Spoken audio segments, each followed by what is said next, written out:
Assalamualaikum, halo teman-teman study mates. Jadi di video kali ini kita bakalan belajar subtes literasi bahasa Inggris di bab mengenai restating sentence and clause text di materi mengenai text comparison. Oke, karena kayak teman-teman udah penasaran, jadi kita langsung aja masuk ke materinya. Oke, tapi sebelum masuk ke materinya, aku izin perkenalan diri dulu. Perkenalkan, nama aku Kansa Latifah, bisa dipanggil Kansa. Aku merupakan mahasiswi UIN Jakarta di jurusan Sistem Informasi tahun 2023. Alhamdulillahnya, aku itu lulusan tahun 2022, jadi aku udah sempat UTBK itu 2 kali di tahun 2022 dan juga 2023. Alhamdulillahnya skor aku di atas 650 dan juga untuk di skor literasi bahasa Inggris di subtes literasi bahasa Inggris aku di 2 tahun berturut-turut itu ada di angka 700-an teman-teman. Oke, karena udah kenalan, kita langsung masuk ke materinya. Oke, first thing first, kita ada objective materials ya teman-teman. Jadi basically ini tuh adalah overview mengenai apa aja sih yang bakalan kita pelajarin hari ini gitu loh. Jadi pertama teman-teman itu bakalan kenalan sama si text comparison. Jadi apa sih itu text comparison? Lalu yang kedua ada tips and trick dalam mengerjakan tipe soal si text comparison ini. Lalu lastly kita bakalan ada practice session untuk jadi bahan belajar teman-teman, evaluasi teman-teman nih pemahamannya udah sampai mana kayak gitu. Oke, dan juga pastinya biar teman-teman tuh kenal sama tipe-tipe soal yang ada di UTBK nanti kayak gitu. Oke, let's go. Langsung aja mulai. Langsung aja masuk ke materinya, teman-teman. Oke. Jadi, kita bakalan kenalan dulu nih ya sama si text comparison. Jadi, apa sih itu text comparison?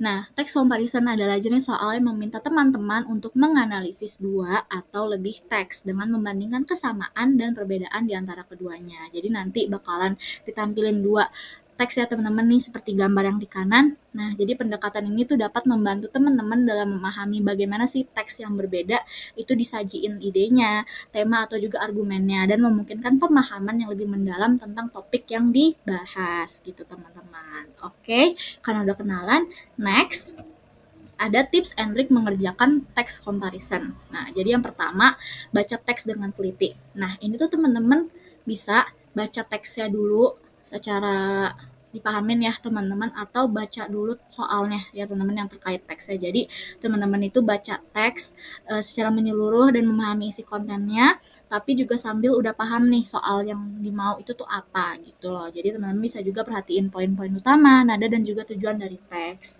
Lalu yang kedua, identifikasi kesamaan dan perbedaan keyword.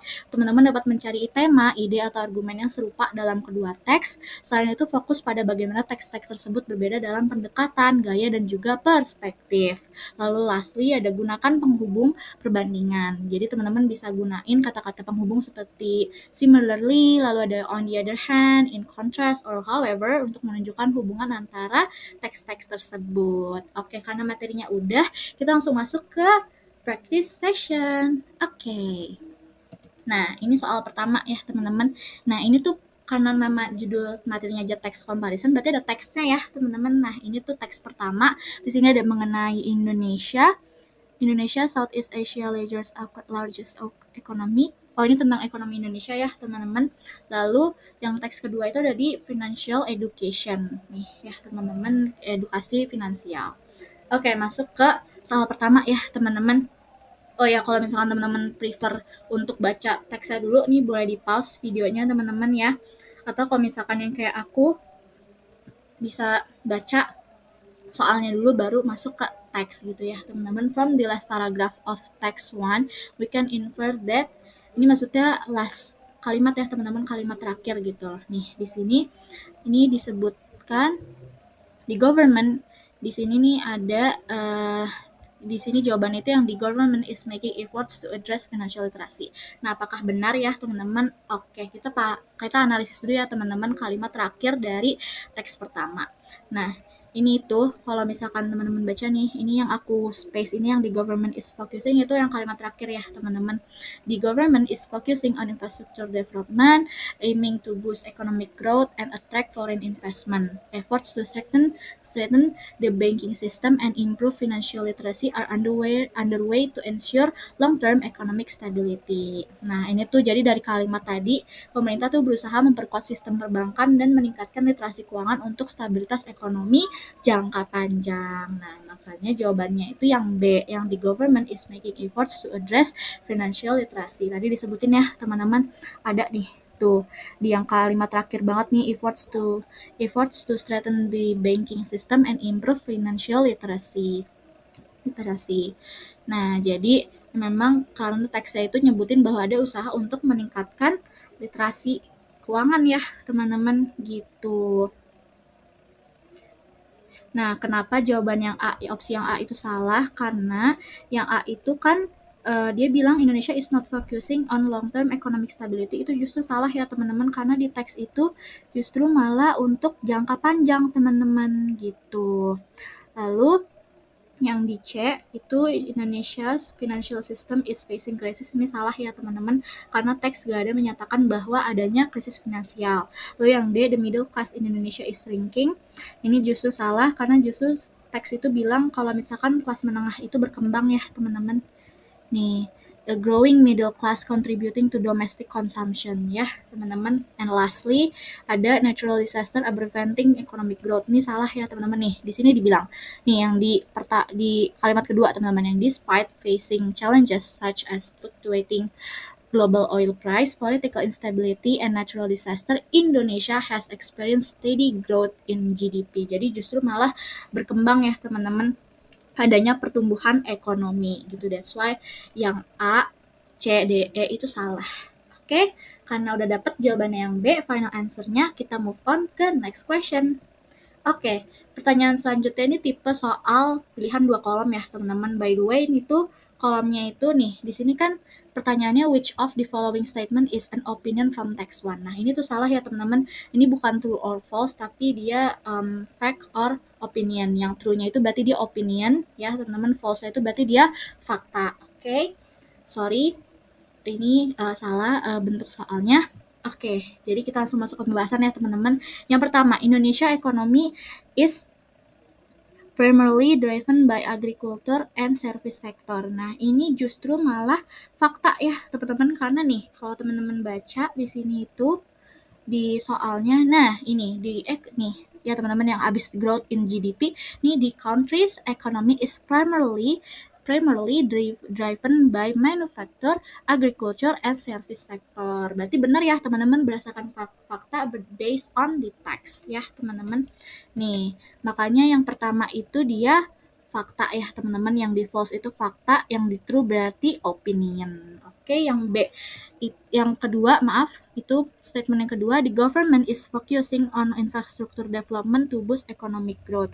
Ini juga fakta ya teman-teman, karena di teks itu dibilang nih, yang tadi teman-teman nih, yang di government is focusing on infrastructure development, ini bener ya teman-teman nih, yang aku space ke bawah nih, di government. Nah, ini bener ya teman-teman, berarti dia berdasarkan fakta yang ada di teks gitu. Lalu yang ketiga, the Indonesia has faced challenge such as natural disaster and political instability. Ini bener ya teman-teman, ada di yang atas ini nih yang ada di yang GDP tadi teman-teman ya, yang despite facing challenges such as bla bla bla. Lalu untuk yang terakhir, income inequality remains a challenge in Indonesia. Itu karena dia itu, kenapa dia masuk ke opini, karena kata challenge ya teman-teman itu dapat menunjukkan perspektif tergantung dari point of view orang ya teman-teman ya. Jadi di sini kan income inequality berarti kan pemasukan yang enggak setara gitu ya teman-teman antar orang. Nah, itu kan juga tergantung perspektif kita gitu. Misalkan 5 juta pemasukannya. Nah, itu 5 juta di aku misalkan cukup, di teman-teman mungkin ada di beberapa teman-teman gak cukup. Nah, itu makanya kalau dikatakan challenge, dikatakan menjadi tantangan, itu masuknya opini. Mungkin buat aku itu bukan menjadi tantangan, mungkin di teman-teman atau orang lain jadi tantangan, kayak gitu. That's why untuk statement yang keempat ini masuk ke pernyataan opini gitu teman-teman. Oke, karena kita udah dapat jawabannya, kita move on ke next question, kayak gitu. Oke, nah soal selanjutnya ini ada soal model isian singkat ya teman-teman. Soal itu adalah what is the main idea of the text too. Nah, jadi ini tuh kita nentuin ide pokok dari si teks kedua ini ya teman-teman, yang financial education gitu ya. Nih. Nah, jadi kita tuh bisa mulai cari dari paragraf pertama teks kedua ya, teman-teman nih di sini. Di sini dibilang financial education is crucial for ensuring individuals can make informed and responsible decision about money. Jadi gimana ya? Maksudnya tuh kalimat ini tuh bilang kalau misalkan inti dari teksnya itu pentingnya edukasi finansial ya, teman-teman dalam pengambilan keputusan untuk untuk pengurusan keuangan gitu ya teman-teman, walaupun kita masih anak-anak juga gitu nih. Expert agree that teaching children about money from a young age can equip them with skills necessary for financial independence in the future gitu. Jadi kita bisa mastiin juga ke seluruh paragraf apakah benar ini didukung dengan yang tadi ya teman-teman, dari kalimat yang tadi kita bacain. Nah, ternyata benar ya teman-teman, paragraf selanjutnya nih yang ini nih, yang various programs itu membahas mengenai bagaimana edukasi finansial diajarkan kepada anak-anak, terus juga lewat program sekolah ya teman-teman. Lalu juga manfaatnya dalam menghindari krisis keuangan nih, to reduce future financial crisis, promote saving habits, and prevent individuals from falling into financial traps. That's why untuk main idenya itu jawabannya, final answer-nya ada di financial education is crucial for making informed and responsible financial decision. Oke, itu dia. Karena teman-teman udah belajar materinya juga, terus juga udah latihan juga ya teman-teman 3 soal, udah lumayan kenal nih tipe soal di UTBK nanti kayak gimana, khususnya di literasi bahasa Inggris. Maka dari itu, untuk pembelajaran di video kali ini sudah selesai. Oke, jadi teman-teman tadi dapat kenalan sama teks comparison, terus juga kenalan juga sama tips and trick mengerjakan teks comparisonnya. Of course teman-teman juga udah latihan, udah practice tentang soal-soalnya kayak gitu. Oke, tapi teman-teman tenang aja karena tadi latihan soalnya kan cuma 3 ya yang bareng aku. Nah teman-teman kepoin deh Let's Study PTN, kebetulan kita itu nyediain banyak latihan soal teman-teman, jadi teman-teman bisa latihan soal lebih banyak nih tentang materi ini ataupun materi lain ataupun tentang subtes lain kayak gitu. Mantep banget gak Let's Study ya. Oke. Maka dari itu, karena udah selesai, aku mohon maaf ya teman-teman kalau misalkan ada kesalahan kata maupun perbuatan. Aku harap pembelajaran materi ini, subtes ini dapat manfaat bagi teman-teman di waktu UTBK nanti maupun ke depannya. Oke, sekian dari aku. Wabillahi taufik wa hidayah. Wassalamualaikum warahmatullahi wabarakatuh. Thank you teman-teman. See you.